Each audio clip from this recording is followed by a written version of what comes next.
Auto అతను చెప్పలేని ఒక అసహ్యమైన పని చేశాడు. మరిగిపోయిందని ఇది దుర్మార్గులారా, కనీసం వీళ్ళనైనా వదలంటారా అని చాలా రక్తం మరిగిపోయింది.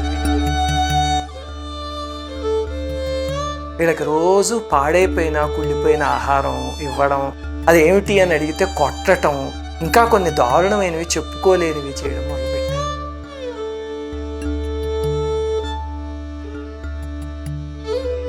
గురుగారు, ఇంతకన్నా దుర్భరమైన జీవితం అసలు నా జీవితంలో చూడలేదండి ఎప్పుడు. శ్రీ విష్ణు రూపాయ నమశివాయ.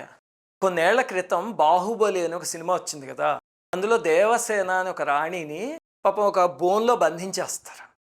ఇంకా ఆ అమ్మాయి కదలడానికి లేదు, బయటికి రావడానికి లేదు, తిండి తినాలన్నా, వర్షం వచ్చినా ఎండొచ్చినా అన్నీ ఆ బోన్లోనే కదా. ఒక్కసారి అలాంటి సిచ్యువేషన్ ఊహించుకోండి బాబోయ్. ఊహించుకోవడం కదా, కల్లో వచ్చినా సరే మనం భరించలేం, ఉలిక్కి పడి నిద్రలేస్తాం, అంతేనా? అలాంటిది పాపం 5 సంవత్సరాల నుంచి ఇక్కడ చూపిస్తున్న అక్కా తమ్ముళ్ళు ఒక చిన్న 10x10 గదిలో అటువంటి నిస్సహాయమైన జీవితాన్ని అనుభవిస్తున్నారు. బయటికి వెళ్ళలేరు, కదలలేరు. ఏ ప్రమాదం వచ్చినా, ఏ ఆపద వచ్చినా సరే ఆ గదిలోనే. విని గుండె కరిగిపోయింది. అసలు 2 రోజుల పాటు నిద్ర పట్ల. మనం హాయిగా సంపాదించుకుంటాం, తింటాం, తిరుగుతాం, అన్నీ చేస్తాం. చిన్న కష్టం వస్తే కుంగిపోతాం. బయటకు వచ్చి అక్కడ జీవితాలు చూడండి, దారుణమైన జీవితాలు ఎన్నున్నాయో. వాళ్ళు పడే కష్టాల ముందు మన కష్టం ఏ పాటి అనిపిస్తుంది కదా. ఒక్కసారి వీళ్ళ చరిత్ర వినండి, మనం ఎంత సుఖంగా ఉన్నామో తెలుస్తుంది. ఇక్కడ చూపిస్తున్న అమ్మాయి పేరు నాగలక్ష్మి. తనకి 37 సంవత్సరాలు. ఆ పక్కన ఉన్నది వాళ్ళ తమ్ముడు సతీష్ అని, అతనికి 34 సంవత్సరాలు. వీళ్ళు విశ్వబ్రాహ్మణ కుటుంబానికి చెందిన వాళ్ళు. తల్లిదండ్రులకి 4 పిల్లలు. 2 ఆడపిల్లలు బాగానే ఉన్నారు, పెళ్ళిళ్ళు అయిపోయి వాళ్ళు ఏదో ఊళ్ళో సెటిల్ అయిపోయారు. ఆ అమ్మాయికి 14 ఏళ్ల వయస్సు వరకు బాగానే ఉంది. ఆ తరువాత శరీరంలో నెమ్మదిగా నరాలన్నీ పట్టు తప్పిపోవడం మొదలుపెట్టి, శరీరంలో ఏ అవయవం పట్టు ఉండదు. ఇలా ఉంటే ఎవరు చూసుకుంటారు? ఇంకెవరండి? తల్లిదండ్రులు, అంతే కదా. పాపం తల్లిదండ్రులు చూసుకుంటూ ఉంటే ఆ నాగలక్ష్మికి 18 ఏళ్ల వయస్సు వచ్చేసరికి తల్లి చనిపోయిందిట. తల్లి చనిపోతే ఇంకెవరు చూస్తారు? తండ్రి చూసుకుంటున్నాడు. దురదృష్టవశాత్తు తల్లి చనిపోయిన ఏడాదికే తండ్రి కూడా బాధతో చనిపోయాడు. ఈ అమ్మాయి పరిస్థితి ఏమిటంటే, అప్పటి వరకు గోడలు అవన్నీ పట్టుకుని ఏదో నడిచేది. ఆ తరువాత నరాలకు ఆపట్టు కూడా పోయి ఇంకా కేవలం నేల మీద చేతులతో ఇలా డేకడం, అంతే. ఇదిగో ఇక్కడ చూపిస్తున్నట్టు. ఇంకెవరు చూసుకుంటారండి అంటే అమ్మమ్మ తాతయ్య చూసుకోవడం మొదలుపెట్టారు. దురదృష్టం ఏమిటంటే ఈ అమ్మాయి పెద్దదయ్యే కొద్దీ తమ్ముడికి కూడా అదే సమస్య వచ్చేయడం మొదలుపెట్టింది. ఈ అమ్మాయికి ఏదొచ్చిందో అదే సమస్య. తాతయ్య అమ్మమ్మ కంటికి రెప్పలా చూసుకున్నారు, కానీ వాళ్ళు శాశ్వతం కాదు కదా పెద్దవాళ్ళు. కొన్నాళ్ళకి తాతయ్య కూడా చనిపోయారు. ఇంకా మిగిలింది ఎవరంటే వీళ్ళిద్దరూను ఒక అమ్మమ్మ. 5 ఏళ్ల క్రితం పాప ఆ అమ్మమ్మ కూడా చనిపోయారట. అప్పటి నుంచి వీళ్ళిద్దరూ అనాథలైపోయారు. అప్పుడు మొదలైంది నరకం అంటే ఏమిటను. బంధువులు ఎవరు దగ్గరుంచుకోవడానికి ఇష్టపడలా. చివరికి ఏం చేశారంటే ఆ విజయవాడ దగ్గరలో ఉన్న ఆశ్రమంలో ఒక చోట వేశారు. ఈ సతీష్ అనే అబ్బాయికి మాత్రం గవర్నమెంట్ నుంచి ఒక 6,000 పెన్షన్ వస్తుంది. ఆశ్రమం వాళ్ళ పెన్షన్ తీసేసుకుని వీళ్ళ దగ్గర నుంచి వీళ్ళకి రోజు పాడైపోయిన కుళ్ళిపోయిన ఆహారం ఇవ్వడం, అదేమిటి అని అడిగితే కొట్టడం, ఇంకా కొన్ని దారుణమైనవి చెప్పుకోలేనివి చేయడం మొదలుపెట్టారు. వీళ్ళది ఎంత నిస్సహాయమైన స్థితి అంటే వీళ్ళకి ఏ నరాలు పనిచేయవు కదా. దాంట్లో ఏదో బయటకు వచ్చేద్దాం అంటే కుదరదు. పాప అమ్మాయి అలా డేక్కుంటూ అక్కడే ఉండాలంతే. గట్టిగా ఫోన్ రింగ్ చేయడానికి కూడా వాళ్ళకి చేయి సరిగ్గా రాదు. ఏడాది పాటు ఆశ్రమంలో నరకం అనుభవించారు. చూసే దిక్కు లేదు. చివరికి ఎవరో బంధువుల సాయంతో మొత్తానికి బయటపడ్డారు. బయటపడ్డాక ఇంకా బాబోయ్ ఆశ్రమాలు ఇవన్నీ వద్దని చెప్పి విజయవాడలోనే ఒక చిన్న గది అద్దెకి తీసుకుని ఎవరో తీసుకువెళ్ళి ఆ గదిలో పెడితే ఇప్పుడు ఆ గదిలో ఉంటున్నారు. శరీరాన్ని బ్రతుకుని కూడా ఈడుస్తున్నారు. ఈ విషయం తెలిసి మన టీంని పంపించాం అక్కడికి. వెళ్ళి చూసి రండి, అసలు వాళ్ళకి ఏం సేవ అవసరమో మనం చేద్దాము అని. మన టీం మెంబర్ వెళ్ళొచ్చి చూసి అన్నాడు అతను, మన అడ్మిన్ టీం మెంబరు, గురుగారు ఇంతకన్నా దుర్భరమైన జీవితం అసలు నా జీవితంలో చూడలేదండి ఎప్పుడూను. చాలా దారుణం అది. అసలు వీళ్ళని చూశాక దేవుడు నాకు ఎంత మంచి జీవితాన్ని ఇచ్చాడు అనిపించింది. ఇదివరకేవో కష్టాలు ఉంటే అమ్మో అవి కష్టాలు అనుకునేవాడిని. వీళ్ళని చూశాక అసలు అవి కష్టాలే కాదనిపించిందండి. చాలా దారుణమైన జీవితం అని పాపం మా అడ్మిన్ అతను ఏడ్చేశాడు. మేము కూడా వాళ్ళతో దాదాపు ఒక అరగంటకి పైగా వీడియో కాన్ఫరెన్స్లో మాట్లాడాం. ఆ సతీష్ అనే అబ్బాయికి 6,000 పెన్షన్ వస్తుంది. పాప ఆ అమ్మాయికి ఎన్నిసార్లు అప్లై చేసినా అది కూడా రాలే. వాళ్ళు ఉంటున్న చిన్న గది, దానికి ఏదో ఎలక్ట్రిసిటీ బిల్లు, వాటర్ బిల్లు అవన్నీ కలిపి నెలకి 6,000లో 3,000 పోతాయి. అలాగనే వాళ్ళు ఒక చిన్న కేబుల్ టీవీ పెట్టించుకున్నారు. ఎందుకంటే పాపం వాళ్ళకి అదే ప్రపంచం, ఎక్కడికి బయటికి వెళ్ళలేరు. ఆ కేబుల్ టీవీకి ఒక 300 అవుతుంట నెలకి. అది పోగా ఇంకా 2,700 మిగిలే కదా! అదే వాళ్ళకి ఆహారము, మందులు, బట్టలు, కిరాణా, కూరలు, పళ్ళు, ఇంకా ఏదైనా 2,700. ఆలోచించండి, బిచ్చగాళ్ళు కూడా అంతకన్నా ఎక్కువ సంపాదిస్తున్నారు. అంతటి దీనమైన పరిస్థితిలో ఉన్నారు. పాపం సంపాదించుకోలేరు, తెచ్చుకోలేరు, బయటికి వెళ్ళలేరు. షాప్ అతను తెచ్చిస్తే ఏదో తంటాలు పడి ఆ పట్లు లేని చేతులతోనే, అవయవాలతోనే వండుకుంటారు ఏదో ఒకటి. వాళ్ళ దగ్గర డబ్బులు లేకపోయినా, సామాన్లు ఎవరు తెచ్చి ఇవ్వకపోయినా షాప్ అబ్బాయి సమయానికి పాపం ఏం చేస్తారటో తెలుసా? విని గుండె కరిగిపోయింది. తెలగపిండి అని ఉంటుంది, దాన్ని నీళ్లలో నానబెట్టుకుని అది తినేసి మంచినీళ్ళు తాగి పడుకుంటారు. మనకి శివాజీ మహారాజు, శ్రీకృష్ణదేవరాయల వారు ఇలాంటి చరిత్రలో కొన్ని సంఘటనలు వస్తాయి. శివాజీ మహారాజు ఏదో ప్రతాప్గఢ్ని జయించినప్పుడు, ఇదిగో అక్కడ యుద్ధంలో తగిలిన దెబ్బ తాలూకు మచ్చ ఇది అని.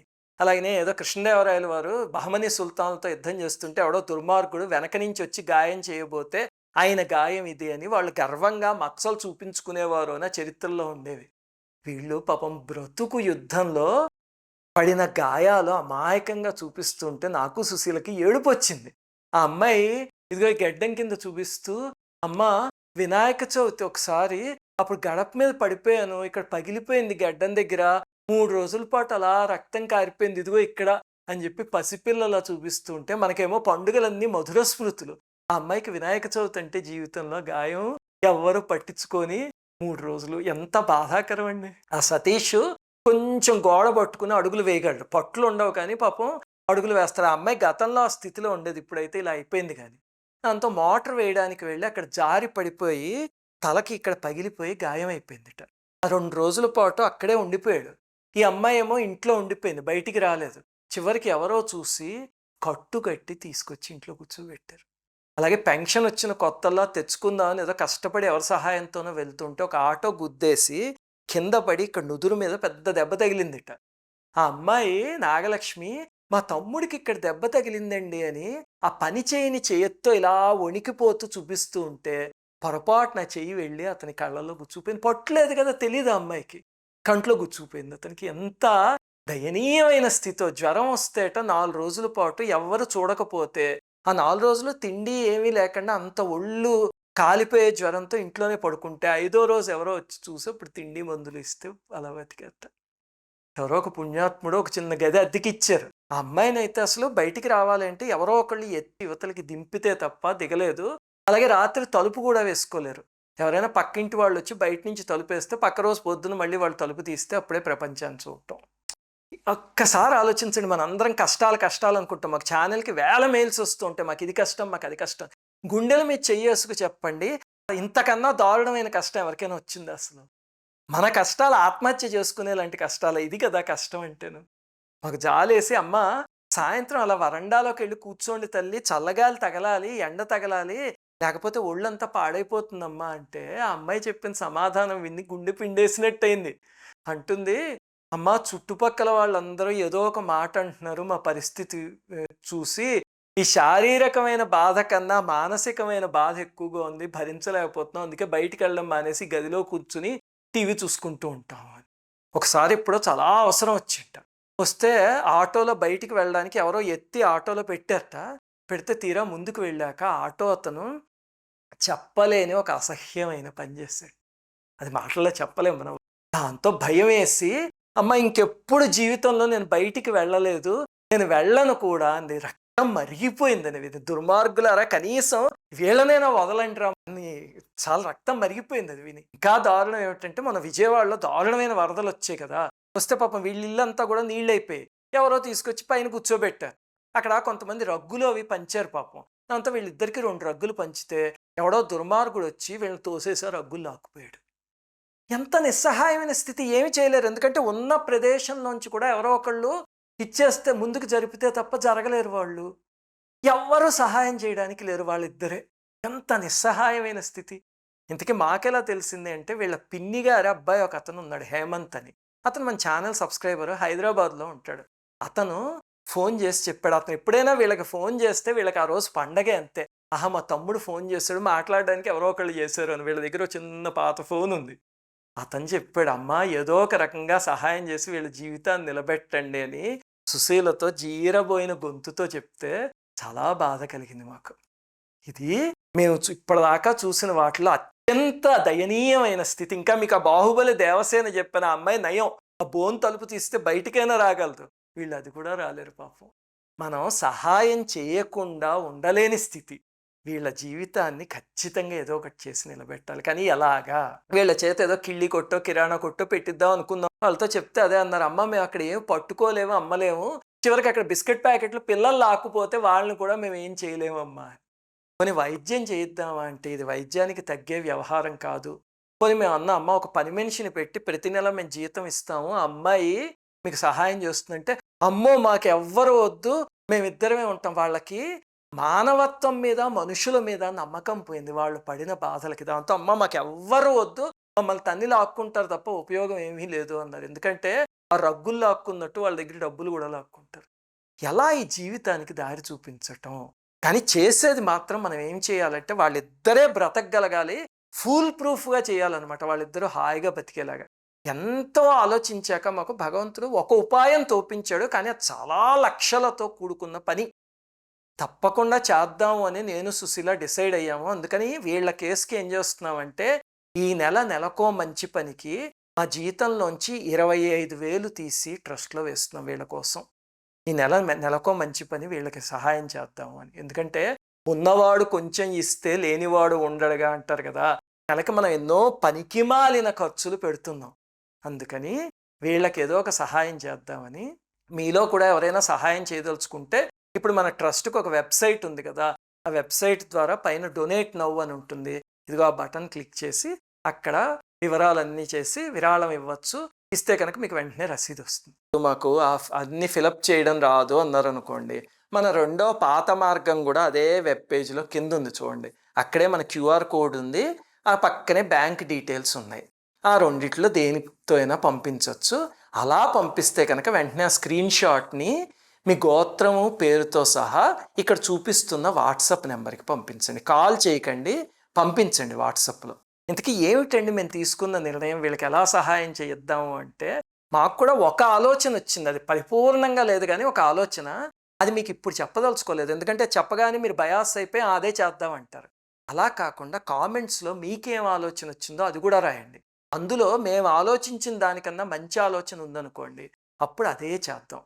నెలకో మంచి పనిలో ఇలాంటి మంచి పనులు మనందరం కలిసి చేద్దాం. ఎందుకంటే మన బొజ్జ నింపుకోవడానికి మన కుటుంబం కోసం నెలంతా కష్టపడుతున్నాం. కనీసం బయట వాళ్ళ కోసం నెలకి ఒక్క మంచి పనైనా చేద్దాం. అందుకే మేము ప్లాట్ఫామ్ ఏర్పాటు చేసింది. శ్రీమాత్రే నమః. అందరికీ నమస్కారం. సుశీల నండూరి శ్రీనివాస్ చారిటబుల్ ట్రస్ట్ చేసే సేవకి డొనేషన్ ఇవ్వదలుచుకున్నారా? అందుకు 2 మార్గాలున్నాయి. ఫస్ట్ మెథడ్, susila.nanduriSrinivas.org అనే మన వెబ్సైట్కి వెళ్ళి పైనున్న డొనేట్ నౌ అనే బటన్ని క్లిక్ చేయండి. అక్కడున్న ఫామ్లో మీ డీటెయిల్స్, గోత్రం ఫిల్ చేసి డొనేషన్ ఇవ్వచ్చు. అలా చేస్తే రిసిప్ట్ కూడా ఆటోమేటిక్గా వస్తుంది. ఇన్కమ్ ట్యాక్స్ ఎగ్జెంప్షన్కి కూడా వాడుకోవచ్చు. సెకండ్ మెథడ్, మీ డొనేషన్ ఇక్కడ చూపిస్తున్న అకౌంట్ నెంబర్కి కానీ క్యూఆర్ కోడ్కి కానీ పంపించండి. సెకండ్ మెథడ్లో డొనేషన్ పంపిస్తే ఆ స్క్రీన్ షాట్ని ఈ క్రిందున్న వాట్సాప్ నెంబర్కి మీ పేరు గోత్రంతో సహా పంపించండి. శ్రీమాత్రే నమః.